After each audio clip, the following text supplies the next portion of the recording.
কৰ্মচাৰী সকলক পদোন্নতি কৰিব লাগে এসি কেছ লং লিভ চাহ কৰ্মচাৰী সংঘ জিন্দাবাদ এসি কেছ লং লিভ চাহ কৰ্মচাৰী সংঘ আমাৰ অসমত যিমান কৰ্মচাৰীবিলাক আছে আমাৰ এটা সংঘ আছে যাক অসম চাহ কৰ্মচাৰী সংঘ বুলি কোৱা হয় আৰু ACKS বুলি কোৱা হয়।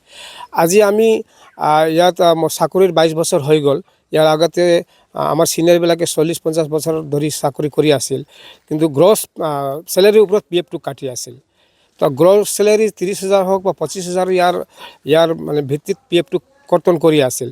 আজি মালিকে হঠাৎ এই নৱেম্বৰ মাহৰ 1 তাৰিখৰ পৰা চেলাৰীৰ পৰা অকল 15,000 টকাৰ দৰমহাহে PF কাটিব বুলি আমাক অৰ্ডাৰ দিছে।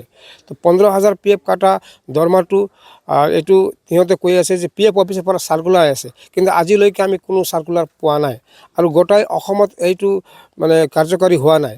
তো আমি এইটোৰ মানে প্ৰতিবাদ কৰি আছোঁ যে আমাৰ যিটো আমাৰ ভৱিষ্যতৰ কাৰণে এই PF আমাৰ এইটো ধন আৰু আমি বেলেগ আমি কাম কৰি ৰাখিব নোৱাৰোঁ। যিবিলাক আমি কাম কৰোঁ তাৰবিলাক আমাৰ পৰিবাৰৰ চব খৰচ হৈ যায়। তো এই PF-ৰ পইচাটো যদি সিহঁতে 15,000 দৰমহা চেলাৰী হিচাপত কাটে তেনেহ'লে 1800 টকা মালিকে দিব, তাৰ বেছি নেদে। তো আজি আমি বিচাৰি আছোঁ যে আমি গ্ৰছ আমাৰ চেলাৰীৰ ওপৰত PF-টো কাটক। ইয়াৰ কাৰণে আমি যোৱা 14, 15, 16 আমি 1 ঘণ্টীয়াকৈ আমি ধৰ্ণা কৰিছিলোঁ। আজি 21 তাৰিখ, আজি আমি 8 ঘণ্টীয়া আমাৰ ভোক হৰতাল আছে। আমি ইয়াতে 8 ঘণ্টা ভোক হৰতাল কৰিম আৰু আগামী 27 তাৰিখ ডিচেম্বৰ 27 তাৰিখত আমি 24 ঘণ্টীয়া ভোক হৰতাল কৰিম। বাগিচা আছে, এই চাহ বাগিচাত এই আন্দোলনটো চলি আছে।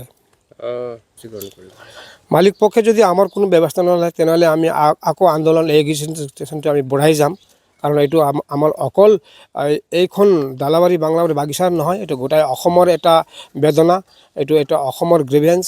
সেইকাৰণে আমি আগত আৰু নেচেচাৰী ষ্টেপবিলাক ল'ম। আমি 27 তাৰিখৰ আন্দোলনৰ পাছত একো যদি ৰিজাল্ট নাহে তেনেহ'লে আৰু আন্দোলনটো আমি কৰিম, এইটো অকল ইয়াত নহয়। আৰু মালিক পক্ষে এতিয়া অৰ্ডাৰ আৰু এটা কৈ আছে যে 15,000 চেলাৰীত আমি PF-টো কাটিম বুলি কৈছিল, কিন্তু এতিয়া কৈ আছে এইটোও নাকাটিম, PF-টোৱে নাকাটিম বুলি কৈ আছে। তো এইটো কাৰণে আমাক কোকৰাঝাৰ যিটো লেবাৰ অফিচাৰ তেওঁ আমাক যোৱা 16 তাৰিখত মাতিছিল। কোকৰাঝাৰ গভৰ্ণমেণ্ট অফ আছামত এই 16 তাৰিখ ডিচেম্বৰ মাতিছিল তেওঁ কনচালেশ্যন কৰাৰ কাৰণে। তো তেওঁ আমাক কৈছে, যিটো লেবাৰ অফিচাৰে তেওঁ কৈছে যে আপোনালোকে কনচালেশ্যনত আহক। তো আমি কনচালেশ্যনত একেটাই দাবী ৰাখিছোঁ যে মালিকে যদি আমাৰ দাবী মানি লয় তেনেহ'লে আমি দৰমহাটো ল'ম। এতিয়া আমি এই নৱেম্বৰ মাহৰ দৰমহাটো লোৱা নাই, আৰু যেতিয়ালৈকে আমাৰ দাবীটো মালিক পক্ষে নামানে আমি দৰমহা নল'ম। এনেকৈ ভোক হৰতাল আন্দোলন কৰি থাকিম আৰু ভৱিষ্যত আমাক এইটোৱেই আমাৰ PF-ৰ যিটো পইচা এইটোৱে আমাৰ ভৱিষ্যত আৰু একো আমাৰ জমা লাগে। ইয়াৰ আগত যেতিয়া লকডাউন হৈছিল, লকডাউনৰ 11 দিনীয়া আমাৰ লকডাউন দৰমহাটো মালিকে দিম বুলি কৈছিল। চৰকাৰে অৰ্ডাৰ দিছিল যে দৰমহাটো দিব লাগে, এইটো আমি পোৱা নাই। 70% চেলাৰী দিছিল, 30% চেলাৰী কাটি দিছিল। এইটো দিম বুলি আশা ৰাখিছিল, এইটোও দিয়া নাই। তাৰপাছত আজি যেনেদৰে ৰেলৱে পোষ্ট অফিচত সিহঁতে এবভ চেলাৰী বহুত চেলাৰী থাকিলে সিহঁতে বোনাছটো পাই আছে, কিন্তু আমি বোনাছ আজি 3-4 বছৰ ধৰি আমি নাপাওঁ। সিহঁতে কৈ আছে 7,000ৰ চিলিং এক্টত বোনাছ নাপাব, 21,000 যাৰ চেলাৰী হ'ব তাৰ বোনাছ নাপায় বুলি আমি বোনাছো পোৱা নাই।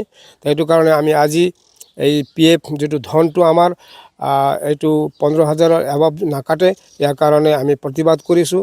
আমি আশা ৰাখোঁ মালিক পক্ষে আমাৰ মানে দাবীটো মানিব আৰু আমাৰ গ্ৰছ চেলাৰীৰ ওপৰত PF-টো কাটিব।